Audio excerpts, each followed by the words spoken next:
अनादिनिधनं देवं जगत्कारणमीश्वरं प्रपद्ये सत्यसङ्कल्पं नित्यविज्ञानविग्रहम्। निर्णयं निरूपयता अवधारणात्मकं ज्ञानं निर्णयः। विमृश्य पक्षप्रतिपक्षाभ्याम् अर्थावधारणं निर्णयः इति न्यायसूत्रम्। विमर्शो नाम संशयः। तत्त्वविषये सन्देहोत्तरं पञ्चावयवात्मकन्यायः प्रवर्तते। न्यायात् व्याप्तिपक्षधर्मताबोधे जननीये उत्पद्यमानां व्यभिचारशङ्काम् अप्रयोजकशङ्कां वा तर्कः विघटयति। ततश्च तत्त्वनिर्णयः उत्पद्यते। इत्थं सन्देहः न्यायस्य बीजं, निर्णयः न्यायस्य फलम्। पुनश्च निर्णयः चतुर्विधः: प्रत्यक्षम्, अनुमितिः, उपमितिः, शाब्दबोधः इति। संसारबीजस्य मिथ्याज्ञानस्य निवर्तकः आत्मतत्त्वनिर्णयस्तु सामग्रीविशेषमपेक्षते। यतो हि शरीरादिषु आत्मत्वभ्रान्तिरेव मिथ्याज्ञानं, तदेव दुःखमयसंसारस्य मूलम्। तस्य निवर्तकम् आत्मतत्त्वज्ञानं साक्षात्कारात्मकञ्च भवेत्। आत्मतत्त्वस्य शाब्दबोधमात्रेण अनुमितिमात्रेण वा मिथ्याज्ञानं न निवर्तते। संसारमोहनाशाय शाब्दबोधो न हि क्षमः, न निवर्तेत तिमिरं कदाचित् दीपवार्तया। आत्मतत्त्वसाक्षात्कारश्च योगस्य समाधिविशेषस्य सहकारेणैव जायते। योगो नाम कः? तस्य आत्मतत्त्वसाक्षात्कारप्राप्तौ कथमुपयोगः? योगो नाम समाधिविशेषः। समाधिश्च आत्मनः निजौकसि हृत्पुण्डरीकप्रदेशे विधारकेण प्रयत्नेन धार्यमाणस्य इन्द्रियार्थेभ्यः प्रत्याहृतस्य मनसः आत्मना सह तत्त्वबुभुत्साविशिष्टः संयोगः। अस्यां समाध्यवस्थायां रूपरसादिविषयावगाहिन्यः बुद्धयः न उत्पद्यन्ते। सादरं निरन्तरं दीर्घकालञ्च समाधेः अभ्यासात् आत्मतत्त्वसाक्षात्कारः उत्पद्यते। क्षुत्पिपासा शीतोष्णव्याधिप्रभृतिभिः नैकविधैः निमित्तैः मुमुक्षोः बुद्धयः यद्यपि उत्पद्यन्ते, ऐकाग्र्यं बाधन्ते च। तथापि पूर्वजन्मकृतधर्मातिशयवशात् योगाभ्याससामर्थ्येन च ऐकाग्र्यं सिद्ध्यति, साक्षात्कारश्च उत्पद्यते।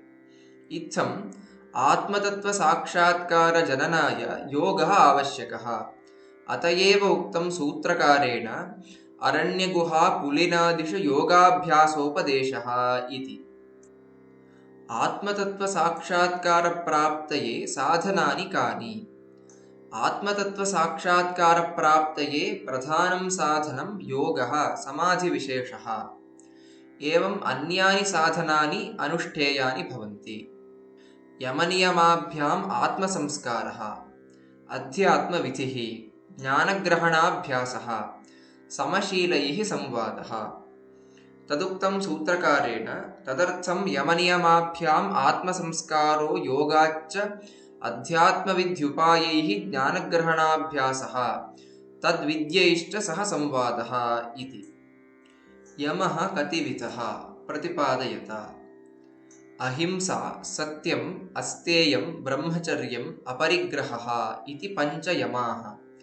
अहिंसा सर्वदा सर्वथा सर्वभूतानाम् अनभिद्रोहः।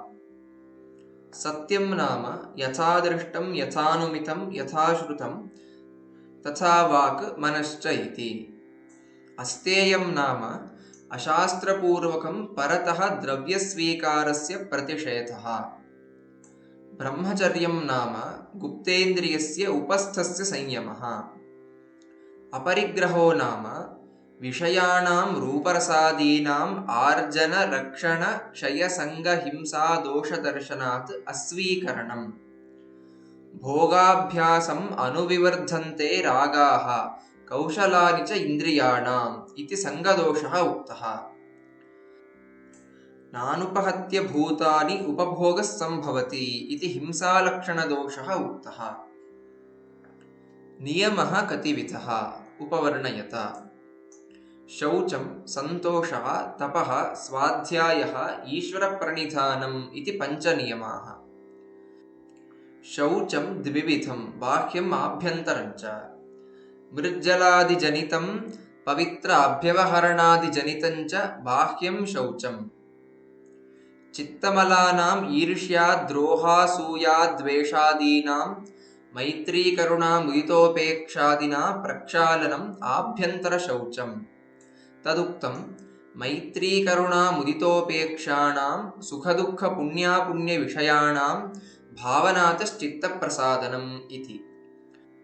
मैत्र्या ईर्ष्या क्षालनं, करुणया परद्रोहस्य क्षालनं, मुदितया असूयायाः क्षालनम्, उपेक्षया द्वेषस्य क्षालनं कर्तव्यम्। सन्तोषः नाम प्राणयात्रामात्रनिर्वाहकसाधनात् अधिकस्य साधनस्य अन्नपानादेः अनुपादित्सा नाम स्वीकरण इच्छा अभावः। तपः नाम द्वन्द्वसहनं, द्वन्द्वश्च शीतोष्णौ, सुखदुःखे, मानापमानौ, लाभालाभौ, जय अपजयौ। एवं कृच्छ्रचान्द्रायणसान्तपनादिव्रतानि अपि तपः। कृच्छ्रस्य लक्षणम् एवम् उक्तं यथात्मनो प्रमत्तस्य 12 पराको नाम कृच्छ्रोऽयं सर्वपापापनोदनः इति। चान्द्रायणस्य लक्षणम् एवम् उक्तं एकैकं ह्रासयेत् पिण्डं कृष्णे शुक्ले च वर्धयेत् उपस्पृशन् त्रिशवणम् एतच्चान्द्रायणं स्मृतम् इति। सान्तपनस्य लक्षणम् एवम् उक्तं गोमूत्रं गोमयं क्षीरं दधिसर्पिः कुशोदकम् एकरात्रोपवासश्च कृच्छ्रं सान्तपनं स्मृतम् इति। स्वाध्यायः नाम मोक्षशास्त्राणाम् अध्ययनम् एवं प्रणवजपः। ईश्वरप्रणिधानं, परमगुरौ ईश्वरे सर्वकर्मसमर्पणं, कर्मफलानुसन्धिशून्यता। यमनियमाभ्याम् आत्मसंस्कारो नाम कः विवृणुत। अहिंसा सत्य अस्तेय ब्रह्मचर्य अपरिग्रहैः 5 विधैः यमैः शौच संतोष तपस्वाध्याय ईश्वरप्रणिधानैः 5 विधैः नियमैश्च अधर्महानं धर्मोपचयश्च भवति स एव आत्मसंस्कारः इति अभिधीयते। तदुक्तं योगांग अनुष्ठानात् अशुद्धिक्षये ज्ञानदीप्तिः आविवेकख्यातेः इति। अध्यात्मविधिं निरूपयत। प्राणायामः, प्रत्याहारः, धारणा, ध्यानम् इति 4 अध्यात्मविधिः।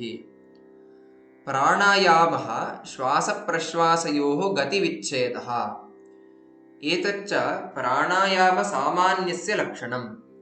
प्राणायामः 3विधः रेचकपूरककुम्भकभेदेन।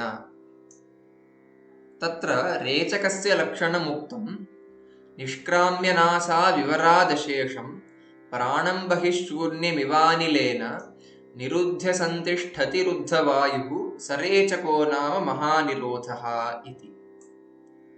पूरकस्य लक्षणम् एवमुक्तं बाह्यस्थितं घ्राणपुटेन वायुम् आकृष्यतेनैव शनैः समन्तात् नाडीश्च सर्वाः परिपूरयेद्यः सपूरको नाम महानिरोधः इति।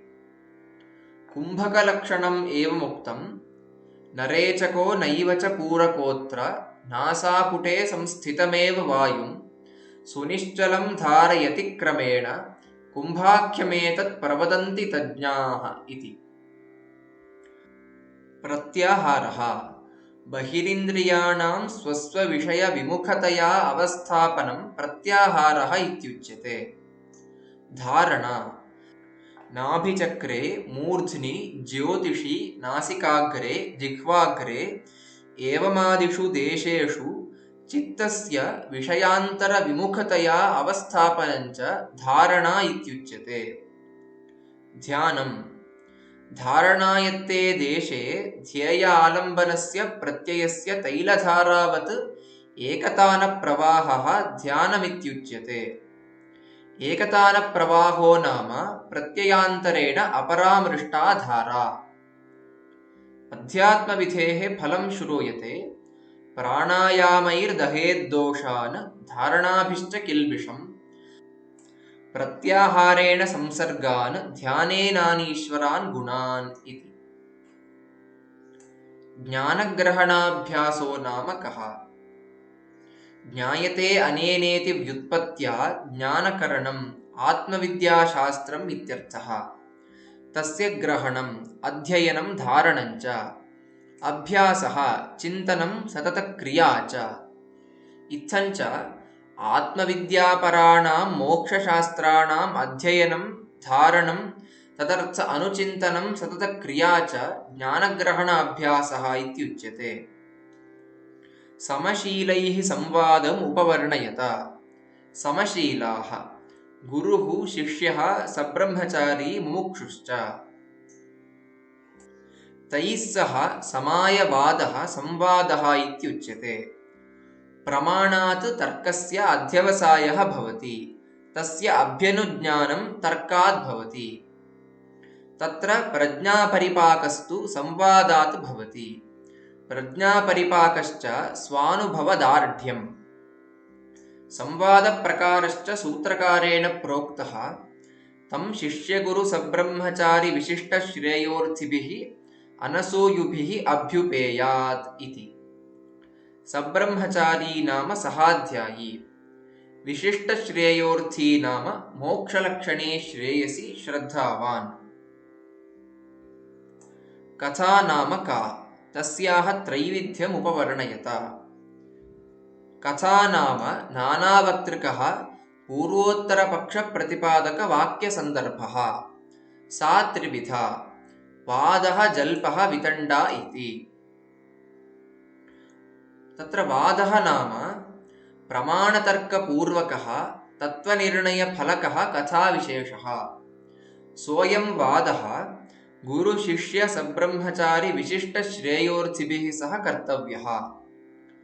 प्रमाणतर्कसाधनोपालम्बः सिद्धान्त अविरुद्धः पञ्चावयव उपपन्नः पक्षप्रतिपक्षपरिग्रहः वादः इति न्यायसूत्रम्। जल्पः छलजातिनिग्रहस्थानप्रयोगबहुलः विजयफलकः कथाविशेषः। यथोक्तोपपन्नः छलजातिनिग्रहस्थानसाधनोपालम्बो जल्पः इति न्यायसूत्रम्। वितण्डा नाम स्वपक्षस्थापनाहीनः परपक्षदूषणमात्रावसानः कथाविशेषः। सः प्रतिपक्षस्थापनाहीनो वितण्डा इति न्यायसूत्रम्। अक्षीणदोषैः नास्तिकादिभिः सह जल्पो वितण्डा च भवेत्।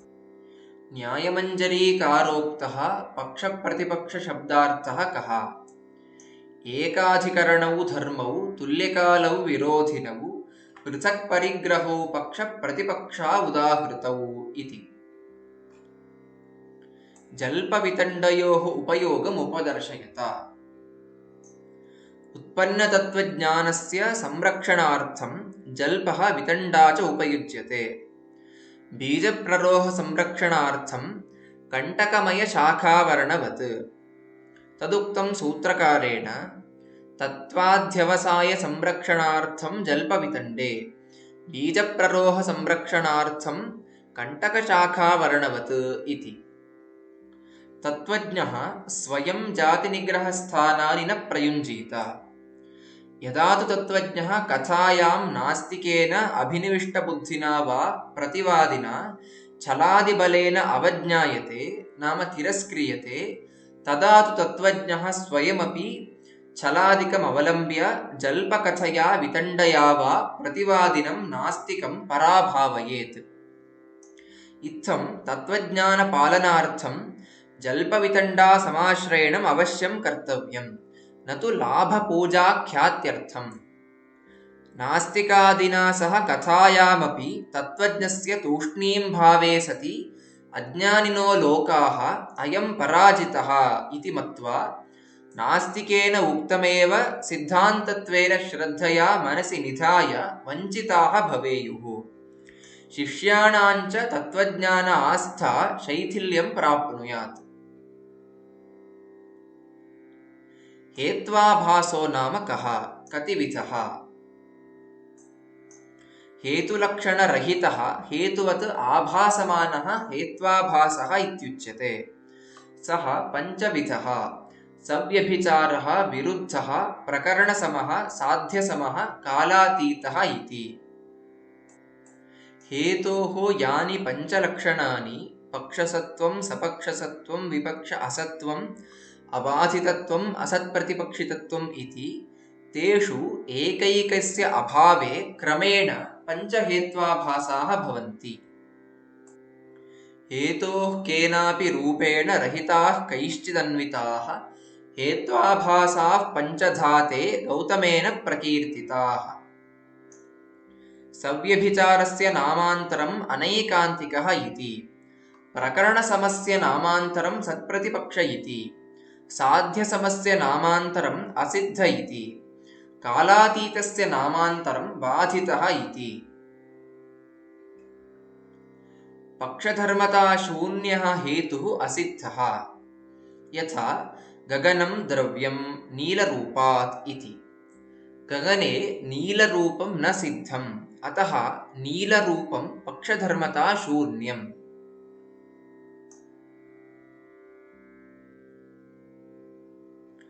सपक्षसत्वशून्यो हेतुः विरुद्धः। यथा अयम् अश्वः शृङ्गित्वात् इति। क्वचिदपि अश्वे शृङ्गित्वं न वर्तते, अतः शृङ्गित्वं सपक्षसत्वशून्यम्।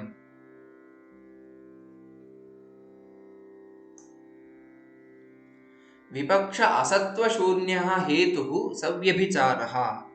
यथा पर्वतः धूमवान् वह्नेः इति।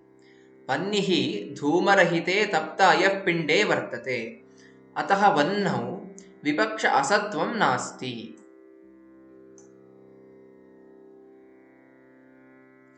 अबाधितत्वरहितो बाधितहेतुः बाधितः। यथा अग्निः अनुष्णः द्रव्यत्वात् इति। अत्र अग्निः उष्णः इति साध्याभावनिश्चयः नाम बाधनिश्चयः प्रत्यक्षप्रमाणात् वर्तते, अतः द्रव्यत्वम् अबाधितत्वरहितम्।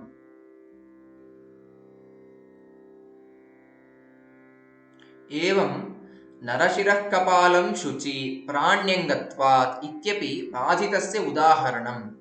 अत्र नरशिरः कपालम् अशुचि इति साध्याभावनिश्चयः शब्दप्रमाणात् जायते। नारं स्पृष्ट्वास्ति सस्नेहं स्नात्वा विप्रो विशुध्यति इति स्मृतिवचनं नरास्थि संस्पर्शजनित अशुद्धेः निवारणाय जलावगाहनं विदधत् नरशिरः कपालस्य अशुचित्वं ज्ञापयति। असत्प्रतिपक्षितत्वरहितो हेतुः सत्प्रतिपक्षः। सन् वर्तते प्रतिपक्षः प्रतिहेतुः यस्य इति व्युत्पत्त्या सत्प्रतिपक्षः इत्युच्यते। यथा भूमिः अविनाशिनी अजन्यत्वात् इति। अत्र भूमिः विनाशिनी इति साध्याभावबोधनाय हेत्वन्तरं सावयवत्वं विद्यते। ततः अजन्यत्वं असत्प्रतिपक्षितत्वरहितं भवति। हेतुदोषः हेत्वाभासः कतिविधः? हेतुदोषः हेत्वाभासः पञ्चविधः। असिद्धिः, विरोधः, व्यभिचारः, बाधः, सत्प्रतिपक्षः इति। व्यभिचारस्य लक्षणं सोदाहरणम् उपदर्शयत। साध्याभाववद्वृत्तिः हेतुः, हेतुनिष्ठं साध्याभाववद्वृत्तित्वञ्च व्यभिचारः। यथा पर्वतः धूमवान् वह्नेः इत्यत्र धूमाभाववद्वृत्तिवह्निः व्यभिचारः। वह्निनिष्ठधूमाभाववद्वृत्तित्वमपि व्यभिचारः। विरोधस्य लक्षणं सोदाहरणं प्रदर्शयत। साध्यवदवृत्तिहेतुः विरोधः। एवं हेतुनिष्ठं साध्यवदवृत्तित्वमपि विरोधः। यथा अयम् अश्वः शृङ्गित्वात् इत्यत्र अश्वत्ववदवृत्तिशृङ्गित्वं शृङ्गित्वनिष्ठम् अश्व अवृत्तित्वञ्च विरोधः। सत्प्रतिपक्षस्य लक्षणं सोदाहरणं निरूपयत। साध्याभावव्याप्यवत्पक्षः सत्प्रतिपक्षः। एवं पक्षनिष्ठं साध्याभावव्याप्यमपि सत्प्रतिपक्षः।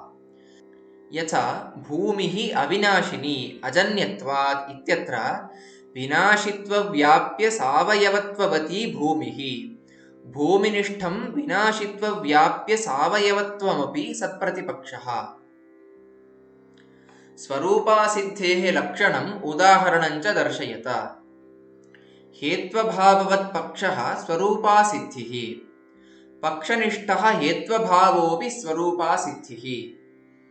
यथा गगनं द्रव्यं नीलरूपात् इत्यत्र नीलाभाववत् गगनं गगननिष्ठः नीलाभावश्च स्वरूपासिद्धिः। आश्रयासिद्धेः लक्षणम् उदाहरणञ्च उपदर्शयत। पक्षतावच्छेदकाभाववत् पक्षः पक्षनिष्ठः पक्षतावच्छेदकाभावश्च आश्रयासिद्धिः।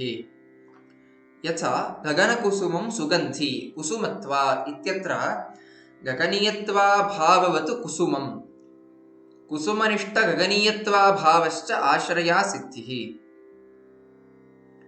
साध्याप्रसिद्धेः लक्षणं सोदाहरणं निरूपयत। साध्यतावच्छेदकाभाववत् साध्यं साध्यनिष्ठः साध्यतावच्छेदकाभावश्च साध्य अप्रसिद्धिः। यथा पश्चिमाद्रिः रजतशिखरवान् अद्रित्वात् इत्यत्र रजतत्वाभाववत् शिखरं शिखरनिष्ठः रजतत्वाभावश्च साध्य अप्रसिद्धिः। हेत्वप्रसिद्धेः लक्षणं सोदाहरणं दर्शयत। हेतुतावच्छेदकाभाववद्धेतुः हेतुनिष्ठः हेतुतावच्छेदकाभावश्च हेत्वप्रसिद्धिः। यथा देशोऽयं सुभिक्षवान् काञ्चनमयजलात् इत्यत्र काञ्चनमयत्वाभाववज्जलं जलनिष्ठकाञ्चनमयत्वाभावश्च हेत्वप्रसिद्धिः। बाधस्य लक्षणं सोदाहरणं दर्शयत। साध्याभाववत्पक्षः पक्षनिष्ठः साध्याभावश्च बाधः। यथा मद्यं ब्राह्मणेन पेयं द्रवद्रव्यत्वात् दुग्धवत् इत्यत्र ब्राह्मणपेयत्वाभाववन् मद्यं मद्यनिष्ठः ब्राह्मणपेयत्वाभावश्च बाधः। भागासिद्धिर्नाम का सोदाहरणं दर्शयत। हेतोः पक्षैकदेश आवृत्तित्वं भागासिद्धिः इत्युच्यते। यथा वृक्षाः फलिनः पुष्पित्वात् इत्यत्र पुष्पित्वस्य वृक्षैकदेशे वनस्पतिषु आवृत्तित्वम्। विशेषण असिद्धिं विशेष्य असिद्धिञ्च सोदाहरणं निरूपयत। हेतुघटकस्य विशेषणस्य पक्ष आवृत्तित्वं विशेषण असिद्धिः। यथा बुद्धिः सक्रिया द्रव्यत्वे सति गुणजनकत्वात् इत्यत्र द्रव्यत्वस्य बुद्धिवृत्तित्वाभावः। हेतुघटकविशेष्यस्य पक्ष आवृत्तित्वं विशेष्य असिद्धिः। यथा बुद्धिः सक्रिया गुणजनकत्वे सति द्रव्यत्वात् इत्यत्र द्रव्यत्वस्य बुद्धिवृत्तित्वाभावः। अव्याप्ति अतिव्याप्ति असंभवरूपाणां लक्षणदोषाणां हेत्वाभासे पर्यवसानं सोदाहरणम् उपदर्शयत। अव्याप्तिः भागासिद्धौ पर्यवस्यति। यथा गौः इतरेभ्यो भिद्यते कपिलत्वात् इत्यत्र पक्षैकदेश श्वेतगवादिवृत्तित्वाभावः कपिलत्वस्य भागासिद्धिः। अतिव्याप्तिः व्यभिचारे पर्यवस्यति। यथा गौः इतरेभ्यो भिद्यते शृङ्गित्वात् इत्यत्र गवेतरभेदाभाववन्महिषादिवृत्तित्वं शृङ्गित्वस्य व्यभिचारः असम्भवः स्वरूपासिद्धौ पर्यवस्यति यथा गौः इतरेभ्यो भिद्यते एकशफवत्वात् इत्यत्र गोसामान्यवृत्तित्वाभावः एकशफवत्वस्य स्वरूपासिद्धिः। हेत्वाभासानां दुष्टानां सामान्यलक्षणं किम्? क्वचिदुदाहरणे समन्वयं दर्शयत। प्रकृतपक्षसाध्यहेतुक यावद्गमकतौपैकरूप अन्यतमरूपरहितत्वं हेत्वाभासदुष्टसामान्यलक्षणम्। यथा धूमवान् वह्नेः इत्यत्र यावद्गमकतौपैकरूपाणि पक्षसत्वादीनि पञ्च तदन्यतमरूपं विपक्ष असत्वं तच्च न वर्तते हेतौ वह्नौ। अतः पर्वतपक्षकधूमसाध्यकवह्निहेतुक यावद्गमकतौपैकरूप अन्यतमरूपरहितत्वं वह्नौ भवति इति समन्वयः। हेत्वाभासदोषसामान्यलक्षणं किम्? क्वचित् लक्ष्ये समन्वयं दर्शयत। प्रकृतपक्षसाध्यहेतुक गमकतौपैकरूपविरोधित्वं हेत्वाभासदोषसामान्यलक्षणम्।